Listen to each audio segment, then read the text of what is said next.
gusty showers moving through. Look at that. How you see that? It looks like vertigo at the base of those cumulus clouds. These are stratocumulus. They're producing rain. These are not cumulonimbus. These are stratocumulus, but they're producing some snow at the base because it's very cold. The air aloft today is cold. But the cause of these showers isn't simply cold air aloft. There's also a trough coming through, which is going to bring in some colder air into the northeast, and that's why you're seeing the clouds look very reflective because it's snowing at the base, which is about, I would say, 4,000 or 5,000 feet up. Okay, there you can see there's a break. We just had some very strong winds that rolled through, very heavy precip across parts of Nassau and Suffolk counties, moving east-southeast. I didn't even think there's going to be any storms. I was so preoccupied with other things. I didn't even check the models for the last couple days. I've been preoccupied with writing a letter for my storm chasing for the class trip that's going to happen in May, weather observation trip. Honestly, I could have done a better job, I think, on that letter, but also other things, medical appointments, my family breathing down my neck, not being against me taking meds that are good for my health. My family is a real pain in my butt, and I have a lot of issues because of them, but it's part of the baggage of my life, so gotta take it for what it is. But it's the reward that comes later in life that I'm looking forward to. I spent so much of my life being negative because of how my life was. In the moment, I was very negative because, it didn't look like my life was going to get any better. It looked like, I was going to be this way forever.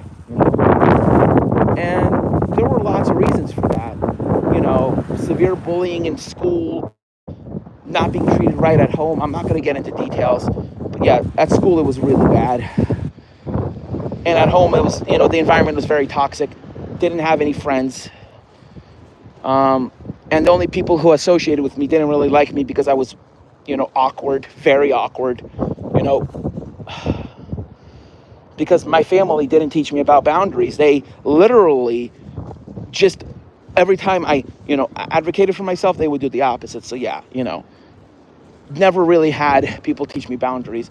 And I was confused as to why I had no friends, when I tried to make friends, even though I was really nice to people. It wasn't because I was lacking boundaries. No, it was because of my stimming, because I didn't mask my autism.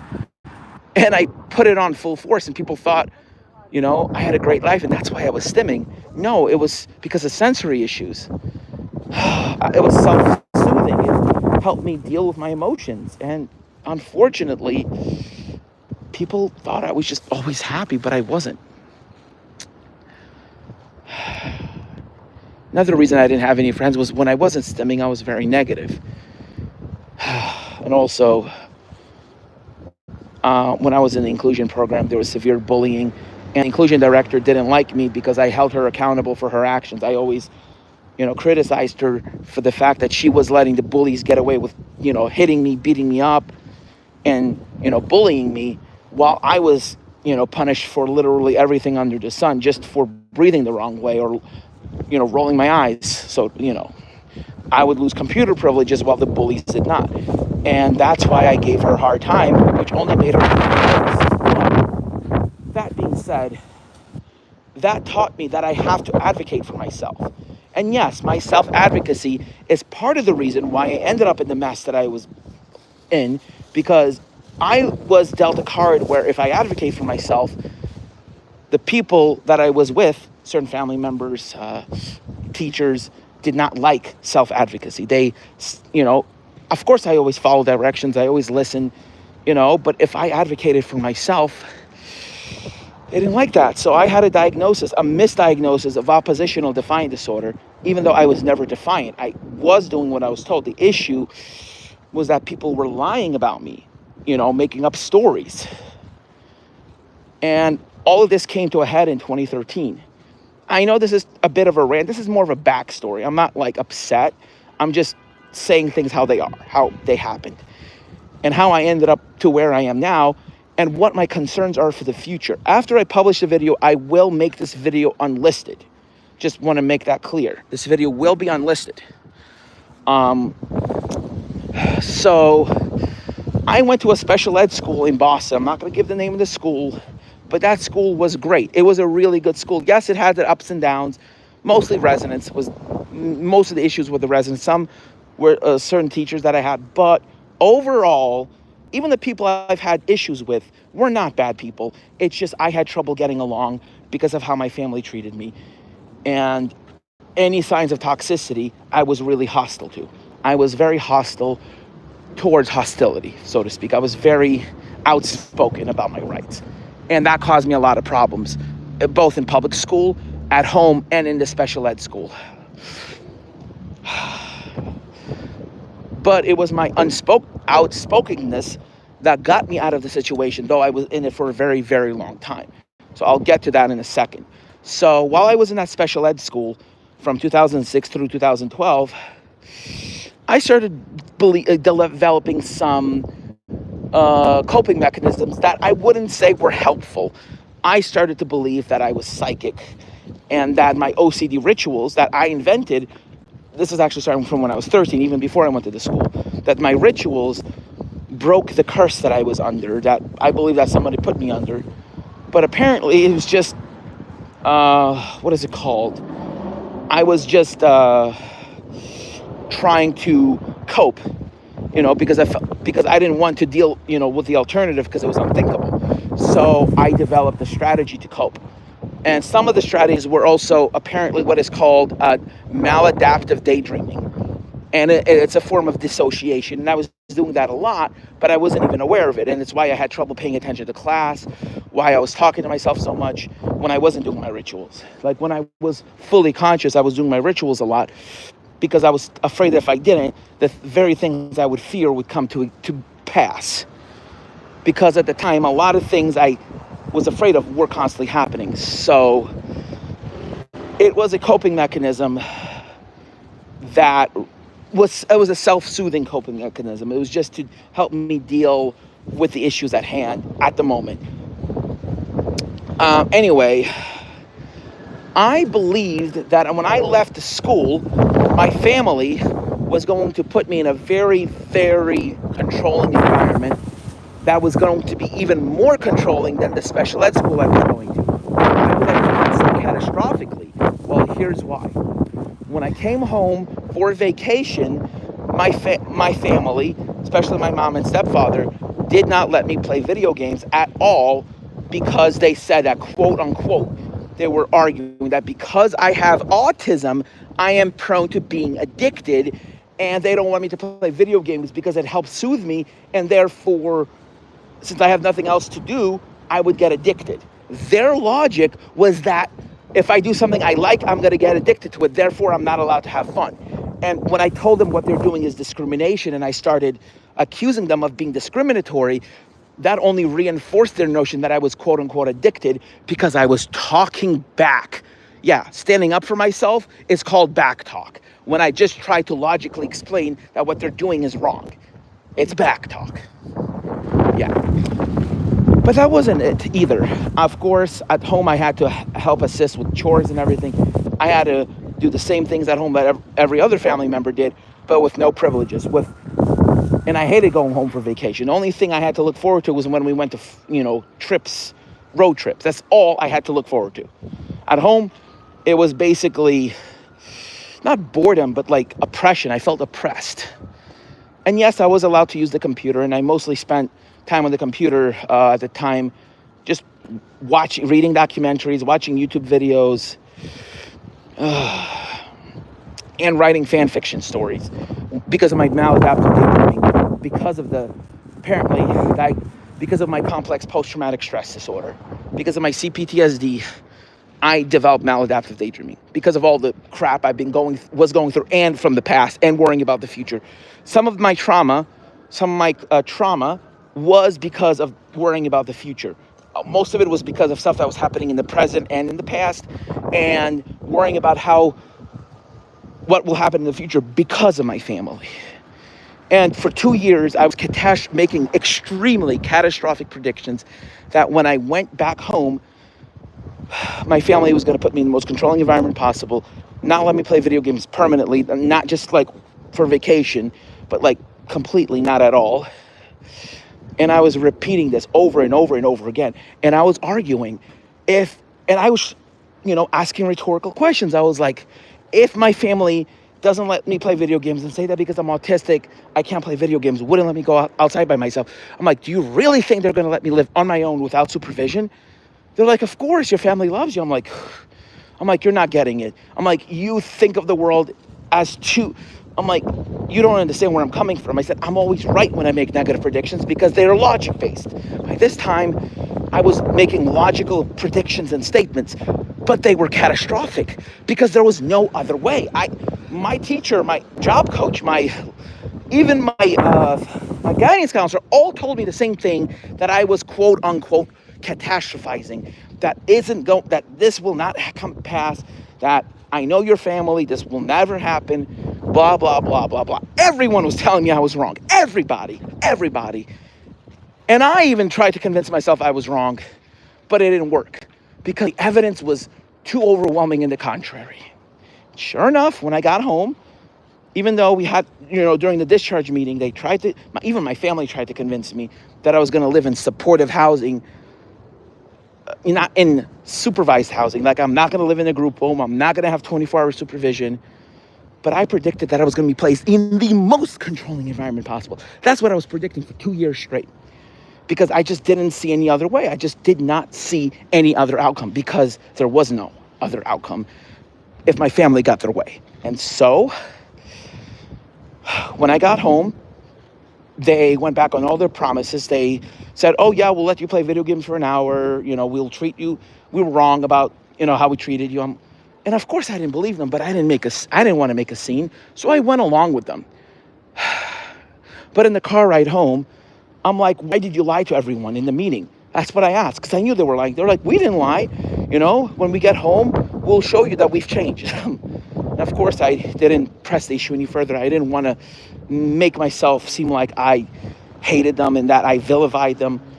So yeah, I gave them the benefit of the doubt. And the moment we came home, they showed their true colors. And I'm like, you see, this is exactly what I was talking about. And sure enough, for the 6 months I lived home, wasn't allowed to play video games. And every Monday to Friday, I had a whole list of chores I had to do. Every morning I had to wash the dishes, put the dishes away after breakfast, whether I ate or not. They left dishes for me to wash. And then I had to sweep, mop, and vacuum every floor and every room in the house, including the basement and the bathrooms, excluding the garage, because the garage, just had too much stuff. But yeah. And I would be finished just before my mom and siblings would come home from work. My stepfather came home late. My stepfather would sometimes come home, yell at me, saying I didn't do any work around the house, that the house is still dirty, when really it was my siblings who, were making a mess in the kitchen preparing dinner. And when I showed him and explained to him that I honestly was cleaning the house and that it was just dirty because of dinner work, he got mad at me that, one, I proved him wrong, that I didn't even yell at him. I just showed him, see it, you're yelling at me for no reason. You treat me like shit because I'm autistic. I'm like, you're discriminating against me. You treat me like shit because I'm not your son, and because I'm autistic, and because it was your daughters who were responsible. And of course he flew off the rails. I mean, yeah, I was snitching on his daughters, and that actually made him even more pissed. He did actually mention that, ti stukač, you're a snitch. I'm like, you were yelling at me, you're treating me like shit. He says, you need to learn discipline, you need to learn respect, blah, blah, blah, blah, blah, blah.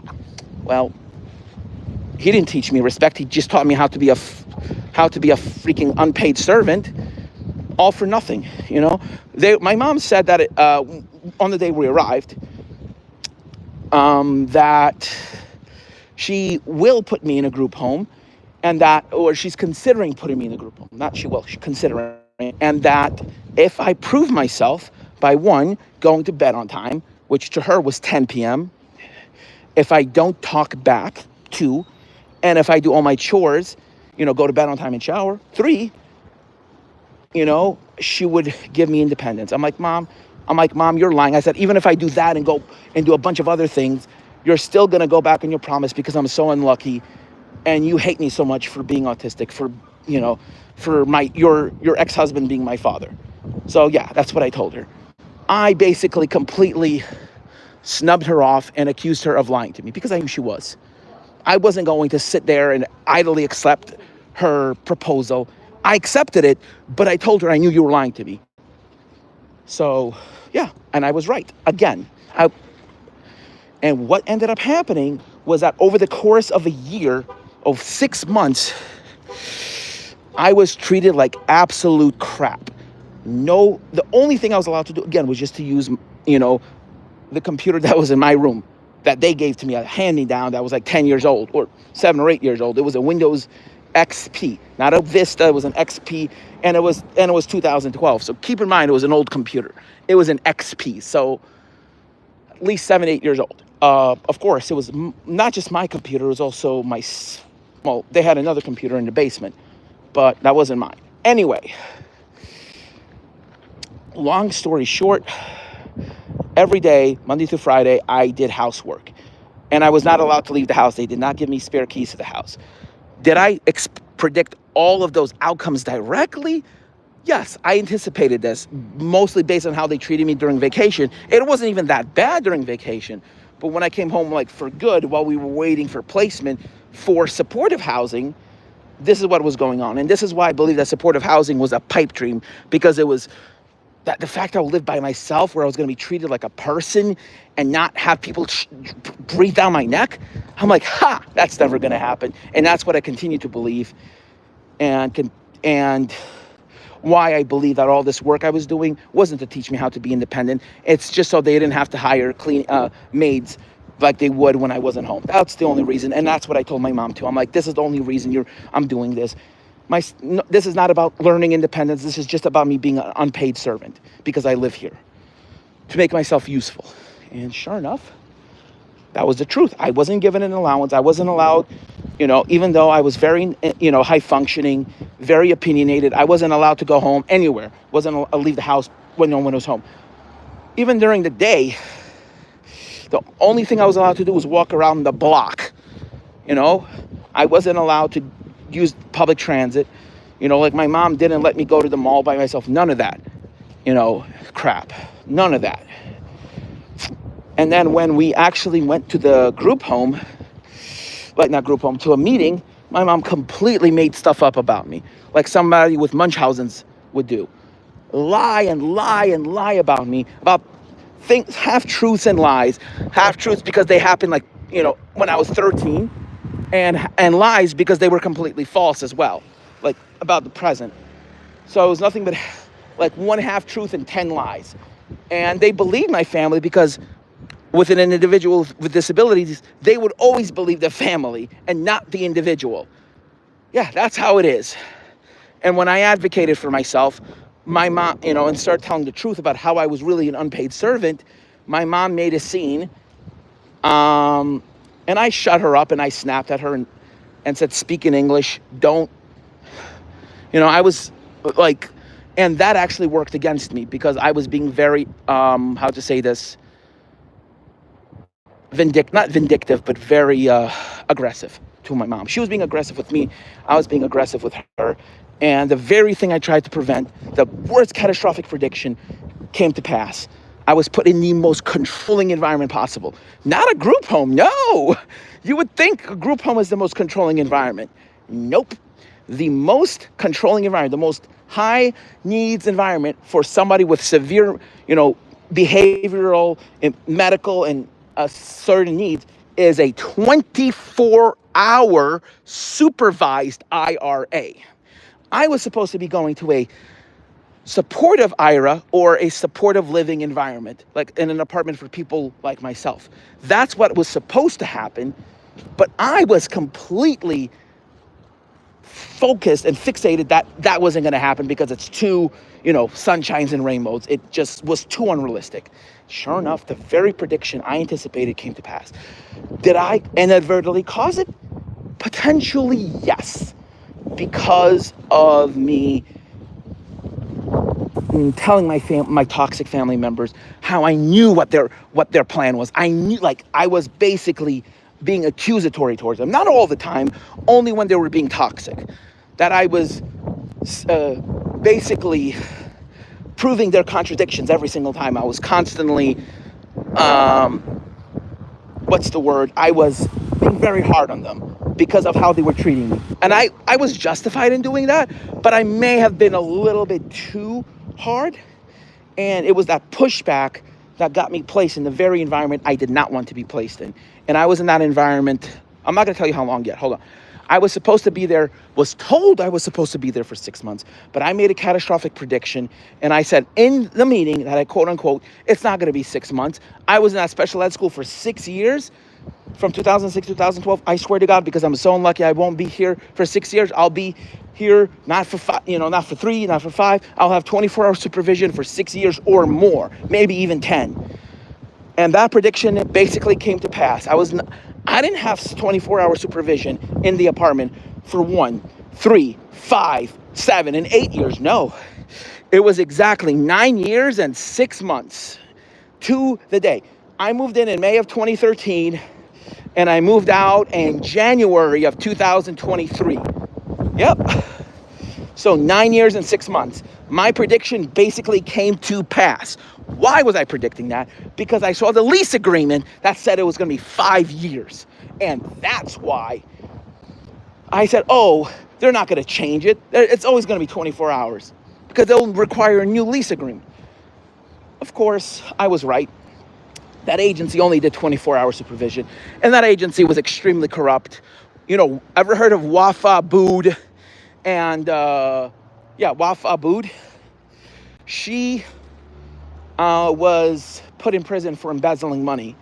Yeah, so I didn't know about the inner workings of the agency. I was just being negative because I didn't want to be disappointed. I just was trying to protect myself from being disappointed. Well, I was more than right, and I was disappointed, but if I did not expect that, I would have been completely devastated. So instead, I was just angry, but not completely devastated, because I expected the outcome I got. For 2 years, I was predicting it, and boom, it was a freaking bullseye accurate prediction. Why? I'm not psychic, no. I'm just really good at understanding how people work. Even though my family was so toxic, so controlling, I just, for some reason, understood what was going to happen. It's kind of like I lived this life before, at least more than once. It's like it's like a video game you play over and over again. You already know what's going to happen. You just want to get through the game, get to the finish line. It's like that with my life. I kind of know what's going to happen with my life. I know that after I get my broadcast meteorology degree, there is a very likely chance that I'm not going to be hired as as a broadcast meteorologist, at least not right now, because I need to have a certification in meteorology. So, but I don't want for it to be my fault, like probably in another timeline where I was so negative that I was posting on social media that no one's ever going to hire me, because I was doing that a few years ago. And some of my professors could tell how negative I am because of all the issues I've had, and they said they won't recommend me for internships. They probably can tell I'm not wasn't emotionally ready for an internship. But now that my family finally is starting to somewhat, give me some space, my sisters are standing up for me against my mom's controlling attributes, and I'm going to be given some more space. And even if I don't, I think my mom in the end will come around and realize that she was wrong, for how she treated me. I think she's trying. She's trying now. And I think she always was trying.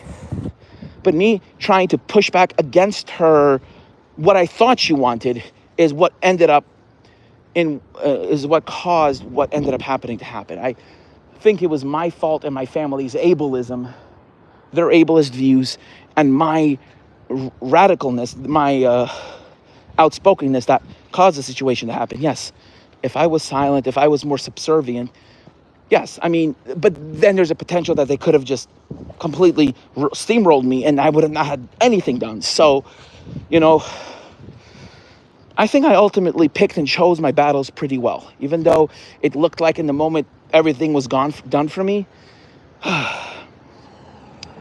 it did work out in the end, at least seemingly right now. So I made a series of predictions back in around 2015 that when I graduate, no one's going to hire me as a TV meteorologist. My reasoning was, I'm autistic, I'm overweight, I'm not attractive. And also because of my bad luck, because of how hard my life's been, I predicted that this is me getting payback for something I did in my past life. And so that's why my life is so difficult. And therefore, I was trying to use logic to predict why I'm not going to get hired, why things won't work out for me. Now, what do I think? I just think I have to do more to prove myself because, I'm not a traditional student. I'm not graduating at 23. I'm going to be graduating at 35 and getting my certification probably at 36. But I knew all of this stuff just without the physics and bells and whistles from when I was like in my early 20s. From going to weather conferences, reading documentaries, looking at computer models,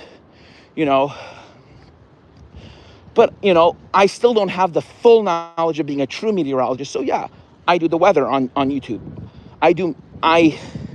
That's why I say Andy's Weather Center or the Weather Hub. I'm not a meteorologist. I am a weather forecaster and enthusiast. I can't be saying I'm a meteorologist because I'm not one, at least not right now. In 2 years or so, I should have my meteorology certification. And here's a little kicker.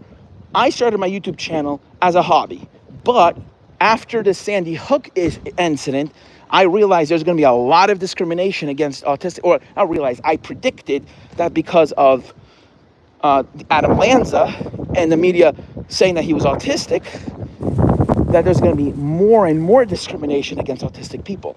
And that only confirmed my suspicions when I read an article that said there's an 85% unemployment rate among college graduates with autism. Unemployment and underemployment. The reason there's such a high unemployment rate among autistic students is because they pick very specific majors that are very competitive, and autistic people don't do good jobs on interviews. This all boils down to interviews and body language.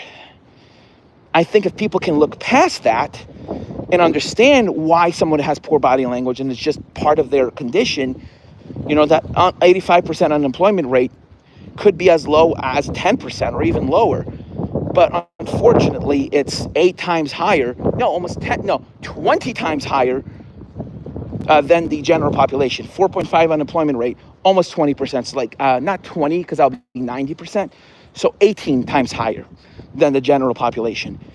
I mean, in my opinion, autistic people, especially, minorities with autism, are the most discriminated, or not, I wouldn't say discriminated, because that could be used against me because of Trump's stupid laws against diversity, very racist laws, I would say. But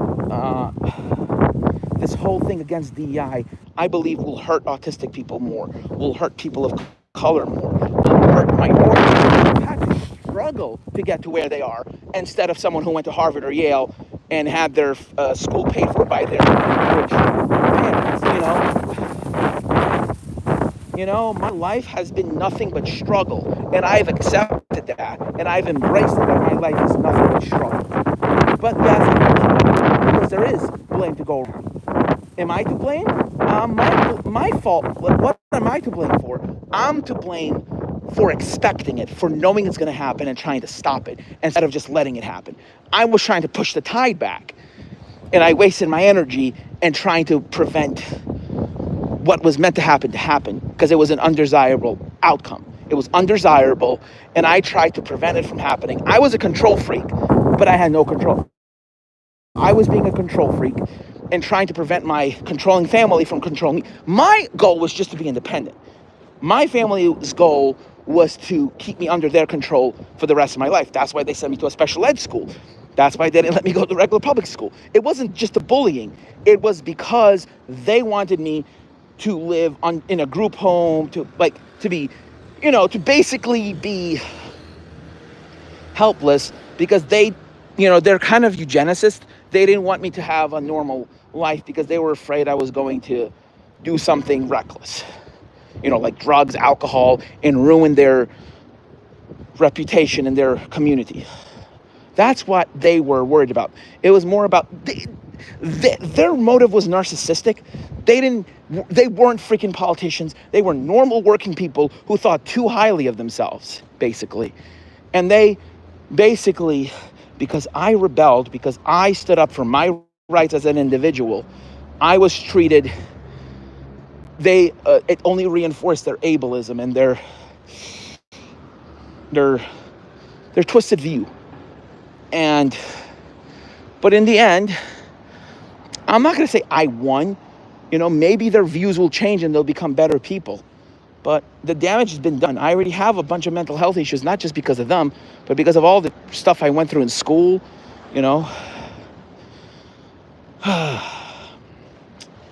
But it could be I spoke it into existence.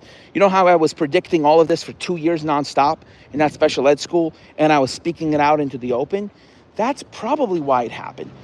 Why was I doing this? In my head, I thought that the school staff might intervene and maybe let me stay in the school longer or take custody of me. I just wanted my family to not do what I thought they were going to do with me. And of course, I was right in my thinking, but I was wrong to assume that the school could do something because they were limited in what they could do. I trusted people that were outside of family too much, or not too much, but I wasn't able to do it for myself because I didn't have the means to. Even though I was over 18 when I left the school, I was 21. The school was my guardian. Of course, the school made recommendations, but if I got what I wanted, I would be on TV right now, or I would have a semi-successful life. It's not about money or fame. It's about doing what you love, taking care of people. I'm considering now doing a major in social work for as a master's, because I want to prevent someone with autism from having the life that I've had, at least up to this point. I just wish my family was involved, but in, helping me, pushing me forward, not holding me back. Maybe they thought, like my stepfather said, that I was too spoiled. Of course, I wasn't spoiled. He just said that because he was militaristic, very authoritarian, and I was on the opposite, very outspoken and having a very strong moral compass, which he didn't have. He was authoritarian, but without a good moral compass. So, not a good combo. It was clash of personalities, basically. My mom, kind of the same way. Had a very inflated view of herself, always talks down about other people. I'm not going to go into details, but I would always tell my mom that's what she's doing is wrong. So I was very self-righteous. Or not self-righteous, I was very righteous, and they didn't like that. Because I just thought everyone was like this, my grandma would teach me, that you're not supposed to behave this way. And certain people I know I could trust because I could tell they're righteous people. But my family, I only not trusted them.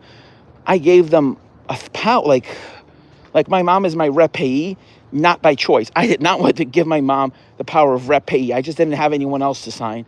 And I begrudgingly signed the paperwork because the Social Security said, well, we can't assign it to you because you went to a group home. You had another rep payee. So they're like, the only choice is your mom. I'm like, great. The goal eventually is to get off of SSDI, but I am disabled. I have more than one disability. Two neurological conditions. I do have Tourette's. Three. Tourette's, autism and ADHD. Neurological. 3 neurological conditions. And I have PTSD, depression, anxiety, and some mental health disabilities, from the trauma. And medical issues, asthma, obesity, and insulin resistance. from genetics. So yeah, you know, neurologically, I have some, I'm neurodiverse, very neurospicy, neurodiverse. I also have, but it's not like it's holding me back. I'm living with this baggage. The real baggage was my family. It still kind of is. I'm still paranoid about what they would do if I decide to fully cut myself off from my life. And I've had toxic people in my life before that weren't family. Because, yeah, I mean, I get very scared easily. Like, I'm always thinking ahead of what could happen, and that gets me very anxious. I have very bad OCD that can border on paranoia. Not like schizophrenia paranoia, more like what could happen in the future. Not like I'm thinking, oh, if I become a I've actually considered dropping my major and not becoming a meteorologist because I'm afraid if someone who hates me sees me on TV, they're going to go out of their way and make lies up about me to ruin me in every single way. And I always try to, I'm the type of person that anticipates things before they happen and try to make a fallback plan. Even though I'm not, usually people who do that are not so good people, like they've done wrong. And for me, I just happen to have the shit luck of associating with toxic people who are narcissistic, vindictive, and treacherous. I mean, I've done some treacherous things without intending. Like, I've never intended to betray anybody. For instance, I had this friend of mine, a former friend, who lives in a different state. I never met her in person. We were very close friends, and I knew what she was doing wasn't right, but I didn't want to hurt her feelings. So I did not pretend. I actually believed her at first that a friend of hers was abusing her and telling her all these horrible things. Later it turned out she was using him as a scapegoat. She was making up allegations against him, but this is after she betrayed me. I told her I don't support the death penalty. And it's true, I don't. I do not support capital punishment. I do not support, a horrible, disgusting prison system like we have in America. California is making some good strides in trying to be more focused on rehabilitation and keeping the public safe over punishment. The focus of jails should always be, number one, keeping the public safe, and number two, rehabilitating the offender. That's it. Punishment should be dead last. This is not about extracting revenge. This is not what, the Lord would want. This is not what God would want at all. And here's the most ironic thing. The most right-wing states, the most quote-unquote religious states, are the ones that treat the prisoners the worst. Literally, Brittany Pulau had a miscarriage. Maybe it was because of drugs, maybe it wasn't. But she had drugs in her system. And they said that her miscarriage was caused by drugs, possibly due to, she wanted to induce an abortion.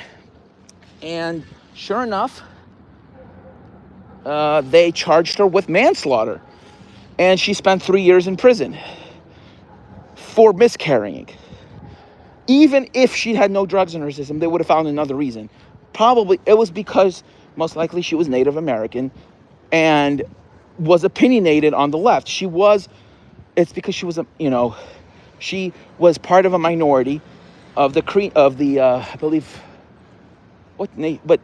she voted, I believe, Democrat. And there was another case. This was definitely political. The one that happened in Oklahoma was political somewhat, but this was purely political. There was a Black Lives Matter protest, and a protester said to the cop, "Are you willing to die for the blue? I'm willing to die for the black." She didn't imply that she was implying that you understand what we're going through. Are you willing to die for your cause? She was saying. But it was taken the wrong way. She was charged with an enhancement felony of disturbing the peace in a high and aggravated manner, just for practicing her First Amendment rights. But guess where this happened? South freaking Carolina. She was a person of color. The officer was white. Guess what happened? She was convicted and sentenced to 3 years in prison. She had a baby in jail. Oh, and that's not all. She had to give the baby up to her family. She wasn't released. She spent her full sentence in prison and was only released, I believe, this year. Yeah. She served 3 years in prison, full sentence, most likely. I don't know when she might have been released a few months early. But for something that shouldn't even require jail time. Like, it was, if it was just disturbing the peace, it would have been a court summons and, a fine. No, but they enhanced it. They enhanced the hell out of that charge into a freaking felony where she spent 3 years in prison and will probably not be able to get a good job now. They did this to silence her. They literally silenced her for 3 whole years for just, speaking her mind to a cop. That was a literal violation of First Amendment right. And she can go to the Supreme Court and sue and get 3 years of payback. 3 years of money back. By payback, I mean, for the 3 years she was technically wrongfully in prison, the Supreme Court could vacate her conviction and reinstate her full rights back. And she deserves to have those full rights reinstated. As for other cases, I mean, I know some people on the far right will agree that she deserved this because she ran her mouth. She was, disrespecting a police officer, threatening a police officer. That wasn't a threat. She wasn't saying, I'm going to hurt you. She asked, are you willing to die for your cause? It wasn't like, are you literal? She said, I'm willing to die for my cause. Are you? That's all she asked. Doesn't matter what order she said the words in. That was basically what she asked. That she said. She wasn't implying it literally. She meant it in the context, like so the police officer can understand what they're fighting for. They're fighting for to not have police officers shoot at them and kill them, just for what they look like. Not to assume that they're reaching for a gun when they might be reaching for a wallet most of the time.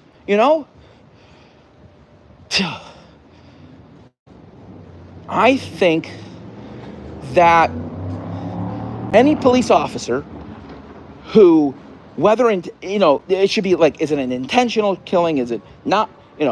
If you accidentally pick up a gun and shoot someone and mistake it for a taser, that's still, that's manslaughter. You should know where your taser and where your gun is. You have responsibilities. But if you deliberately shoot someone in the back when they're running away from you, like what happened in South Carolina, again, and that you kill them, that's plain out murder. No excuse. None. And of course he got convicted. Good. Brad Kavanaugh, he led to the death of George Floyd. Yes, George Floyd was a career criminal, but that doesn't mean he deserved to die. You put your knee on his neck and he said he couldn't breathe. You triggered a heart attack. Even if it wasn't the neck thing that caused him to have the heart attack, the stress that he was under of how they were handling him caused him to have a heart attack. Therefore, it was the actions of those officers that led to his passing. So yes, Brad Kavanaugh is responsible. But another thing, I'm afraid that when I graduate, no one's going to hire me in any capacity. That's what I was thinking for so many years. But I realize now that maybe it's partially my fault if I don't get hired, because of how I carry myself. I presented as a victim for many years. Like, I tried to present myself as a fighter, but I also often come across as a victim unintentionally because of how much I tell backstories about how much I say I overcame. I'm a fighter. I've always been a fighter. But it's some of those, that fighting, that, standing up for my rights so fiercely, why I failed. I was playing hard and not smart.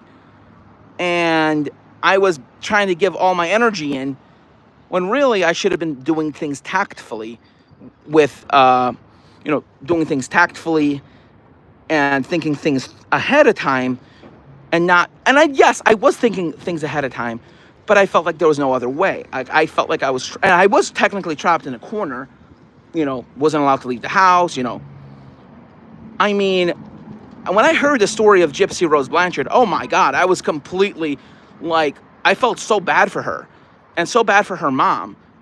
And I even felt worse for his ex-boyfriend, who she basically used. I mean, Gypsy Rose, is a very tragic case. But the most tragic case out of the Gypsy Rose story is not her. It's her mom and her ex-boyfriend. She destroyed 2 lives. She destroyed her mom's. She literally destroyed her mom, had her mom killed. And basically pinned it all on her boyfriend, who was on the spectrum. Gypsy Rose Blanchard had complex PTSD, and wanted revenge against her mom, because her mom, was doing this for clout, not for financial, but for people to feel sorry for her.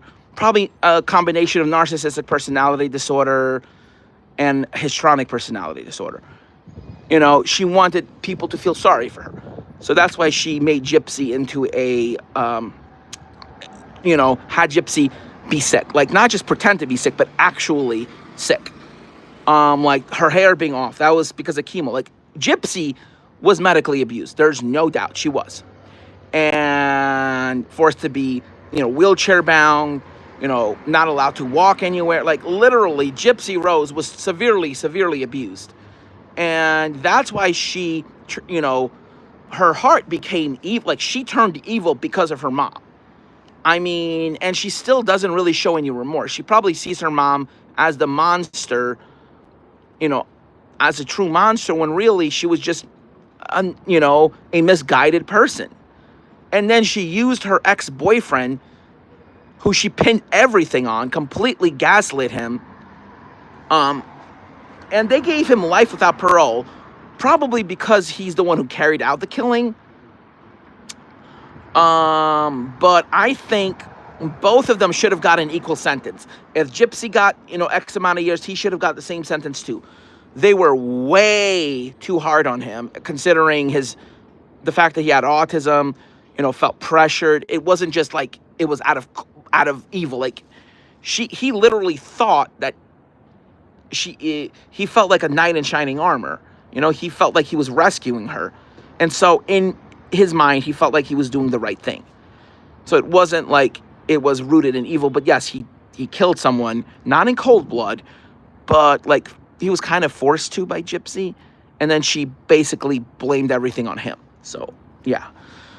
In my opinion, either Gypsy should have got life without parole as well, but the better option, the correct option, what Norway would have done, was to give both of them a several year sentence, to rehabilitate them. There's no rehabilitation for Stu John. There's none. For Go John, sorry. There's no, they're not locking him up for life to rehabilitate him. They're doing this to punish him, and that's it. America is so vindictive and just so cruel in every way. The criminal justice system, the capitalistic system, the whole system in America is based on you versus me, them versus them, and revenge. That's it. And the whole idea of, oh yeah, Southern hospitality, yes, that's at home. But in the system, in the criminal justice system, it's all about revenge. That, you're not going to bring your family back. Yes, it would be better to know that they're out of the community. But what would really give you peace of mind? Condemning someone with mental health issues to suffer for the rest of their lives 100 times more than you? Or for them to become a better person and one day be released into society when they're truly a better person and will never, ever, commit crimes again. You should, catch and release? No. Ever do that. Like, if someone committed a violent crime, keep them in prison. But here's the thing. Don't make their life a living hell. Don't make prison what it is. Prisons aren't meant to torture people. It's always been meant to rehabilitate a person. But the problem is we don't have asylums for people with mental health issues. And asylums, again, aren't meant to be permanent. They're meant, again, to treat people. You know, a lot of countries that are in Europe do things the better way, and it works. Look at Norway's crime rate. Compare it to America's. Compare it to, you know, Germany's, to England's. And here's the thing. Norway doesn't really restrict guns that much. It's about how they treat people. That's what it boils down to. You know, I've always wanted to be treated like a person, and I've always been treated like crap simply for standing up for my rights and for the rights of others. You know, oh, you're a snowflake. Oh, you're a pussy. Oh, you're this. Oh, you're that. You never know what you went through. Most people who go through half the stuff I go through, unfortunately, commit, I'm not going to say it, but they hurt themselves. They do things, they unalive themselves. You know, I've been through some really, really, really effed up shit. You know, I've seen things, really bad things. Of course, I haven't done anything bad, like, thank God. You know, I've always been a very righteous person. But I've gone through some really, really messed up things. And some of it I predicted in advance. Some of it was bullying. Like, my life hasn't been horrible. Like, yes, I did vent a lot about my family and about what I went through. But a lot of that was also because I was traumatizing myself, you know, with how I think things will be because of how things were in the past. So, yeah, you know, the energy you give off is the energy you get. And that's probably why that happened, too. You know, maybe the universe or my family is trying to teach me a lesson about not being too judgmental. But, you know, in the end, you know, I do feel, you know, vindicated because they showed me what I thought they were going to do. Like, they proved me wrong, right. I proved them wrong. They proved me right. So they always made these statements about me, how I'm lazy and all this. And when I proved them wrong, they said, oh, you're always going to... Yeah, they do have narcissistic personality disorder. They do have toxic tendencies. As for me, I'm the what's the term in the narcissistic family dynamic? Uncooperative scapegoat. I'm the one who doesn't go along with the family line. I'm the rebel, basically. I'm a rebel. But I don't like what's the word? You know, there's a song about the Civil War saying I'm a rebel. But that song is rooted in about a secessionist state because they wanted to keep slavery, and the whole state rights thing was about state rights, but the right to keep slavery mostly. But I understand.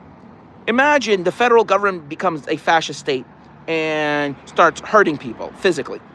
And imagine the southern states wanted to do slavery, and that's why they wanted to secede, because their rights were being infringed to make other people property, right?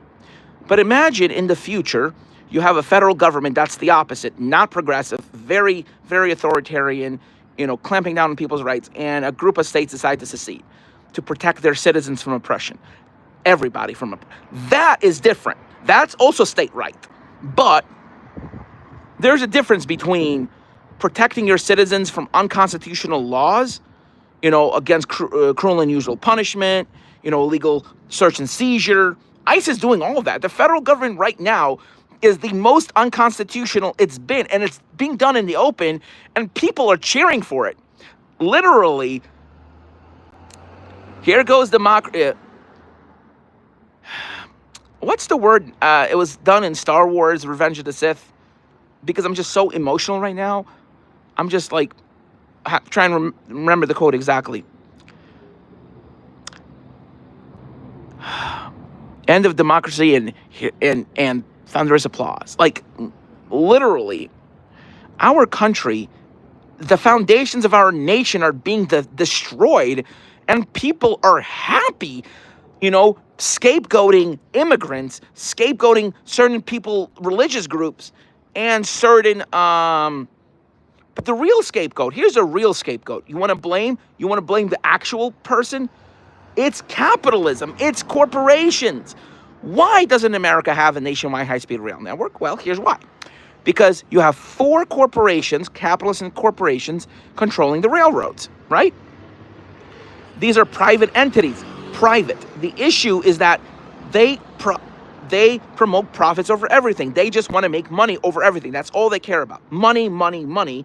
And Amtrak is forced to pay them to run over those over their rail. Amtrak doesn't own those rails. The ones that Amtrak owns are actually in great condition. I've ridden the Northeast Corridor. I love the Northeast Corridor. I've ridden track owned by CSX, Norfolk Southern. They are horrible, horrible, horrible, horrible. So if you've ever ridden the Cardinal, that goes from Chicago down through West Virginia, Kentucky, and then up through Virginia, there's a section near West Virginia, right near the West Virginia border, that is shaking like crazy because the tracks are in such bad condition. These are privately owned tracks, not government owned. People think that socialism is a problem. The issue isn't socialism, it's government or just mismanagement. Not government, it's mismanagement. Here's why America has such high healthcare costs. Again, not mismanagement. It's because most medicines are controlled by private corporations, pharmaceutical companies. America spends over 18% of its GDP on healthcare costs. Of its GDP, not total expenditure of the country, but of its GDP. America has 300 million people. Look at Scandinavia, which has universal free healthcare for its citizens, migrants, everybody. They're required by law to provide everyone with free healthcare and education. You know what their percentage of healthcare is? Of their GDP, which is much smaller compared to America's. No, their total GDP is much smaller compared to America's. Elon Musk has more money than all of Norway, but their GDP of healthcare costs not even 10%. It's about 7 to 8% of their GDP. So just keep that in mind. Why is it so much?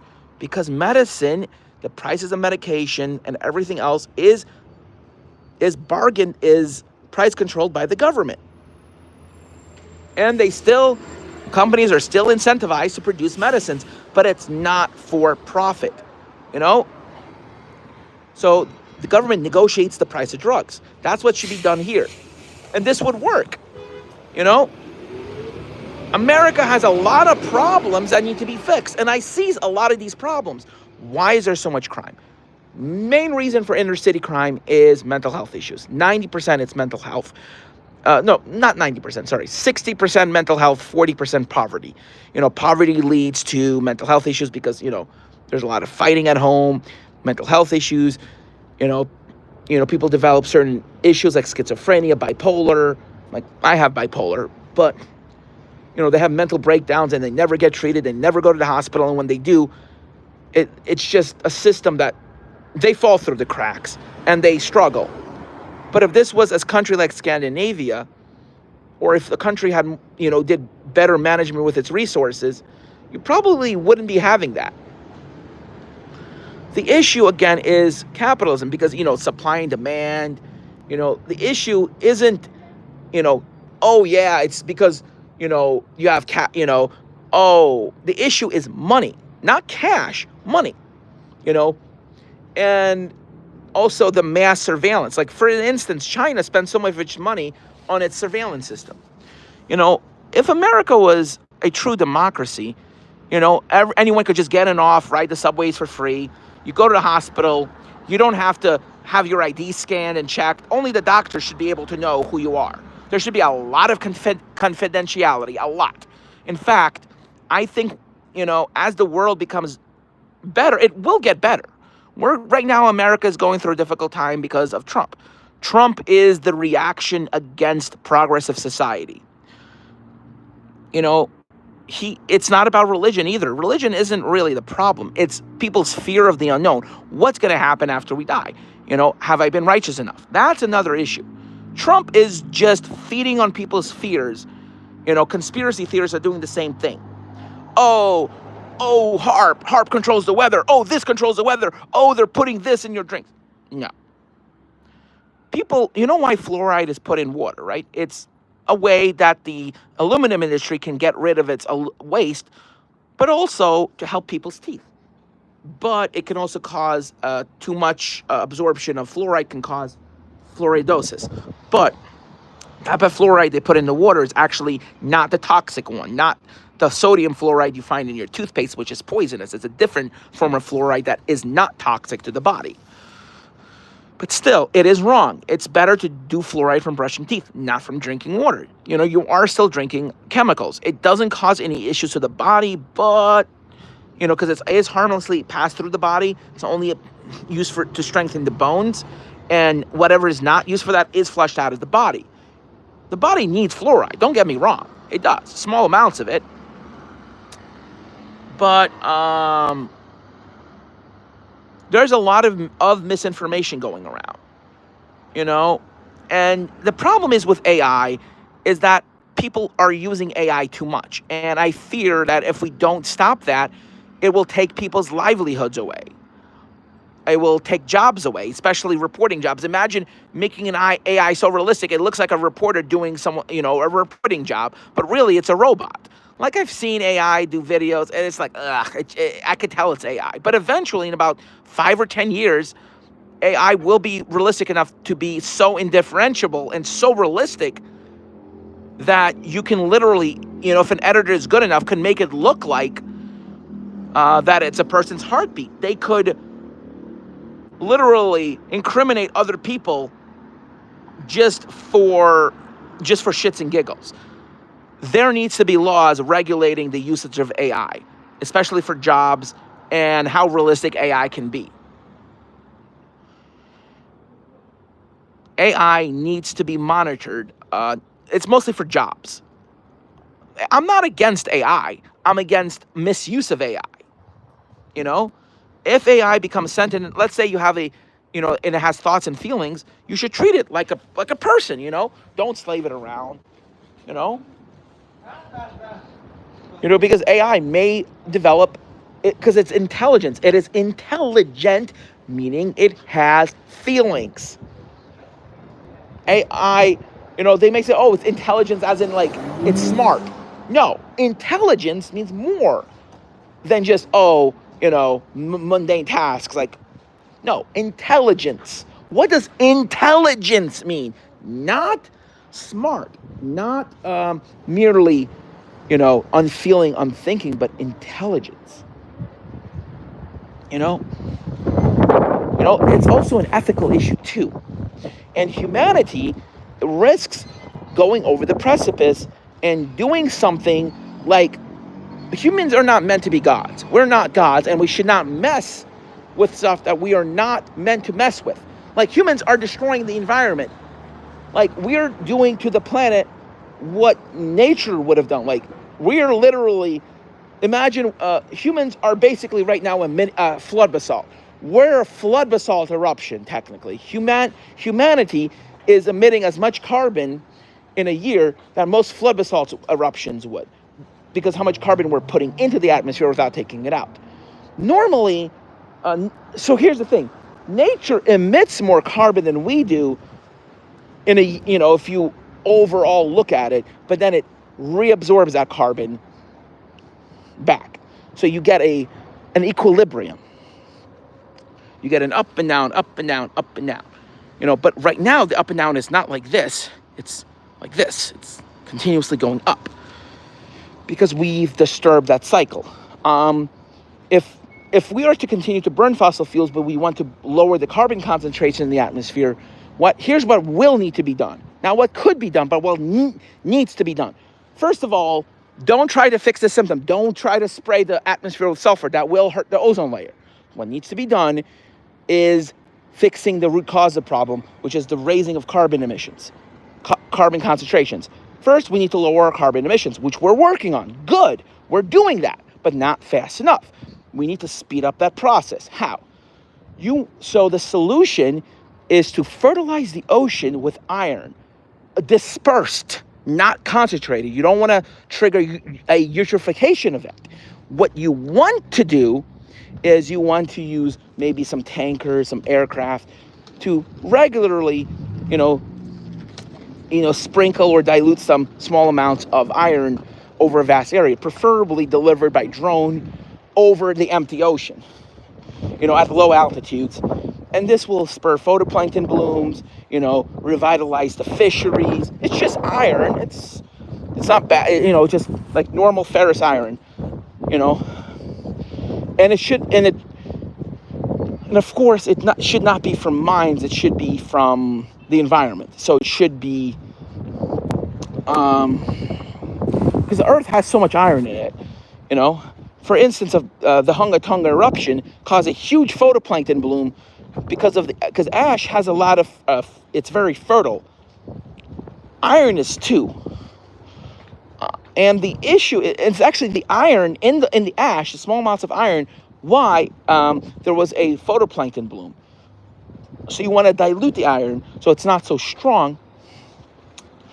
And this will start over a few years, starting to lower or even stabilize carbon emissions. In fact, during the Depression, there was actually a brief dip in carbon concentrations between the 30s and 40s, likely because of all industry being for war and less people driving. There was actually a notable decrease in atmospheric CO2. Those were estimations, but yes, most driving was done during the war. So you might think there was more CO2 emissions, but no, actually, there was actually a decrease. You also had the Depression. So, but right now, even during COVID, when we had the whole world basically shut down, industries were pumping too much carbon. You did have a small decrease in countries' emissions for a few months, but that was it. The ultimate goal is to use thorium, molten salt reactors. The issue with thorium molten salt reactors is the salt corrodes the lead. Well, there's a solution for that. Protect the lead coating with something that's resistant to heat and is resistant to corrosion. What can withstand such a high temperature, 700 degrees Celsius, and prevent salt? Think about it. Scientists have been theorizing that you can desalinate huge amounts of seawater with graphene, or which is a single polymer of carbon in a hexagon shape. So you can my theory is using graphene to coat the lead, maybe a few nanometers thick, or maybe a few atoms thick, like 1, 2, 3, 4 atoms thick. So 4 coatings, 4 single atoms thick. So 1, 2, 3, 4. So basically 4 microns, I think. If let's say, so 4, so 1, 2, 3, 4. So very thin. You might be basically. But what if the heat and the radiation strips the carbon off? That's another problem, because it is carbon based. It's not, metallic. So there needs to be a solution found to that. Molten salt reactors are great in practice. I mean, in theory, and they did work. Oak Ridge National Lab, there was no issues with the reactor. But lead, it does corrode lead. Salt corrodes metal, right? And you will probably have to put some sort of, salt-resistant coating that can withstand the heat and the radiation. Titanium is salt-resistant, but it's very expensive. And to make sure nuclear energy is cheap, you have to avoid the use of very expensive elements. So science is definitely kind of took a step back over the last 30 years. We kind of had a hiatus. And if we were, let's say the nuclear age never ended and we did go for thorium, like, oh yeah, let's say we did not have the Cold War. Let's say in an alternate timeline, no Cold War happened, and we discovered that thorium is weapons proliferation proof, does not produce 239 for plutonium, and only produces 238, which is good for space exploration, good for batteries. Other things like producing cancer-fighting isotopes like bismuth-213, which only decays once and does not cause issues to the body, like today's radiation therapy and chemotherapy. So it would be great for leukemia, because you could attach that one alpha particle to a white blood cell, and that white blood cell will just kill the cancer cell, and that's it. And it'll be an effective kill too. An effective neutralization of the of the cancer cell.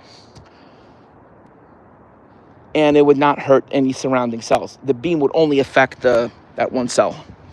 So yeah, it's definitely plausible. And you would have a lower cost of energy, more energy would be available. You would not be destroying the environment by using energy.